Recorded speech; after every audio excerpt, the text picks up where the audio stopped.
अस्सलामुअलैकुम, मैं हूं सूफिया मलिक और आप देख रहे हैं पीकेएन न्यूज़। इंतखाबी शेड्यूल के बाद वक्त है कि इलेक्शन 15 से 25 जनवरी के दरमियान होंगे। हल्का बंदियों का मामला 30 नवंबर से कबल मुकम्मल हो जाएगा। सरदार ताहिर महमूद की रिपोर्ट। साबिक सेक्रेटरी इलेक्शन कमीशन और मामले खसूसी वज़ीर आला पंजाब कन्वर दिलशाद ने रावलपिंडी में मीडिया से बातचीत करते हुए कहा है कि इलेक्शन कमीशन ने 12.5 करोड़ से जायद वोटर्स की फहरिस्त जारी कर दी। हल्का बंदियों का मामला 30 नवंबर से कबल मुकम्मल हो जाएगा।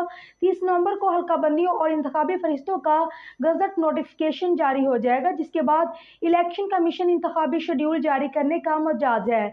उन्होंने बताया कि मौजूदा हालात में लग रहा है कि इंतखाबी शेड्यूल नवंबर के दूसरे हफ्ते में जारी हो जाएगा। इंतखाबी शेड्यूल जारी होने के बाद तवक्को है कि इलेक्शन 15 से 25 जनवरी के दरमियान होंगे। कमर दिलशाद ने वाज़ेह करते हुए कहा है कि आम इंतखाबात की तारीख का इख्तियार सिर्फ और सिर्फ इलेक्शन कमीशन को है। कोई भी इदारा इलेक्शन कमीशन के इख्तियारात में मुदाखलत नहीं कर सकता।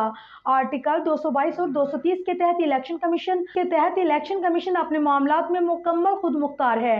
उनका कहना था कि निगरान पंजाब हुकूमत किसी सियासी जमात की ताबे नहीं। इलेक्शन जो है 15 से 25 दिनों के दरमियान हो जाएगी। अफवाहें दम तोड़ देंगी जी, अफवाहें तो हैं। क्या सर है, इसलिए इलेक्शन कमीशन पाकिस्तान जो अपने हल्का बंदियाँ भी करवा लेगा, इंतखाबी फरिश्ते मरतब कर लेगा, फिर इसके पास कोई जवाब रहेगा नहीं। लेकिन बहरहाल सबसे बड़ी अहम बात यह है कि आइन का आर्टिकल 218 ये कहता है कि इलेक्शन से पहले आप हालात को जायजा लें, ग्राउंड रियलिटी देखें, ज़मीनी हक़ाइक़ अब देखें। तो इलेक्शन कमीशन आपने आर्टिकल 218 हालात